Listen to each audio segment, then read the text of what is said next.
Can you explain Krausening again? Yeah, what Krausening is yeast, like human beings, some of them are kind of slackers and they don't do a lot of work. So when the beer comes out of fermenting, to the lab it's done, but to the taster it's not. But the problem is the yeast that's going over with the beer into aging is just gone through fermentation. It's run a marathon, right? So what we do is we go up 75% full in that lager tank, and we make a fresh brew in the brew house, and we top it up 25%. So what do we add? Fresh sugar that we produced in our brew, and fresh yeast and that fresh yeast with the yeast that's still active over the course of 3 weeks can totally finish the brew. And like I say, it's pretty much done, Chuck knows, after a couple days. But when you taste the beer, like if you're at the brewery and you bring it up and you taste it, it's kind of like a banana. Have you ever bought a banana and you think it's finally ripe and you can eat it, and then you peel it and it's a little bit too green? You thought it was done by the color, but it wasn't. Same thing in the brewery. When we sampled these, I knew it was going to take several weeks, and it did end up taking several weeks to make this beer. So it's tying up a condo. You know, in the world of brewing, real estate is tanks.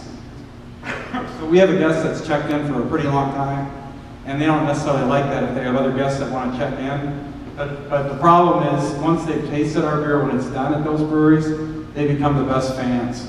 So we have some real good fans up at the Potosi Brewery. So Krausening is a way, and it's very expensive, by the way, to do that, but it's a way to guarantee that the beer is finished. So that when you taste it, one beer quickly leads to another, one sip quickly leads to another. The worst nightmare is when people, you have a party, and they leave this much on the bottom of every beer bottle. That means when that beer warmed up, it didn't taste good. Our beer, we taste it warm before we say it's done. So we taste it not at the refrigerator temperature, but the last sip temperature. So if I drink this whole beer, the last sip is usually where I'm going to make my decision to get the next beer. If you're a waitress, you'll come up and say, do you want another beer? A lot of people will take that final sip before they make up their mind, and they probably aren't going to have another one of that brand if they don't like that last sip. And all of that is based on the yeast finishing that beer off, and Krausening it's old world. Wasn't invented by us, wasn't invented by Anheuser-Busch. It was an old German way to make sure that the tanks were finished.